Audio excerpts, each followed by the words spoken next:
বিসমিল্লাহির রহমানির রহিম। পরম করুণাময় অসীম দয়ালু আল্লাহর নামে শুরু। শপথ রাতের যখন তা আধারে ঢেকে যায়, আমি পাঠ করছি সূরা আল-লাইল আয়াত 21 এবং রুকু 1। এটা একটি মক্কি সূরা। রাতের শপথ যখন তা আধারে ঢেকে যায়, দিনের শপথ যখন তা আলোয় উদ্ভাসিত হয়। পুরুষ ও নারী যা তিনি সৃষ্টি করেছেন তারও শপথ। অবশ্যই তোমাদের চেষ্টা সাধনা হবে নানামুখী। অতএব যে আল্লাহর পথে দান করেছে এবং তাকওয়া অবলম্বন করেছে এবং ভালো কথাগুলোকে যে সত্য বলে মেনে নিয়েছে, অতঃপর আমি তার আরামের জন্য পথ চলা সহজ করে দেব।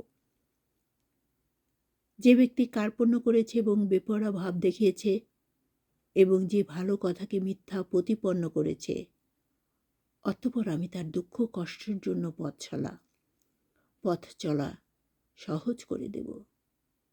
তার রাশি রাশি ধন সম্পদ তার কাজে আসবে না যখন তার পতন হয়ে যাবে। অবশ্যই মানুষকে সঠিক পথ প্রদর্শন করার দায়িত্ব আমার উপর।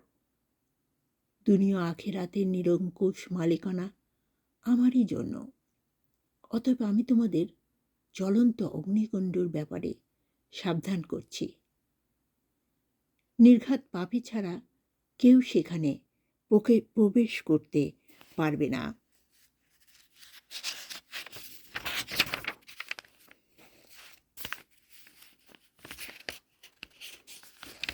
নির্ঘাত পাপী ছাড়া কেউ সেখানে প্রবেশ করতে পারবে না।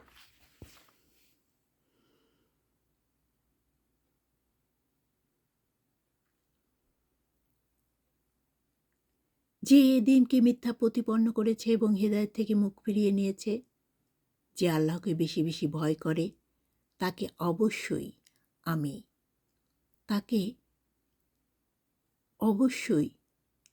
আমি বাঁচিয়ে দেব।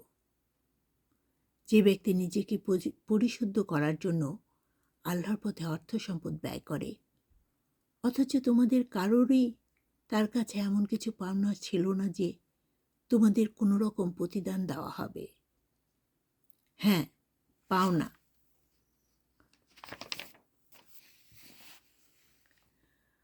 এটুকুই যে সে শুধু তার মহান মালিকের সন্তুষ্ট কামনা করে।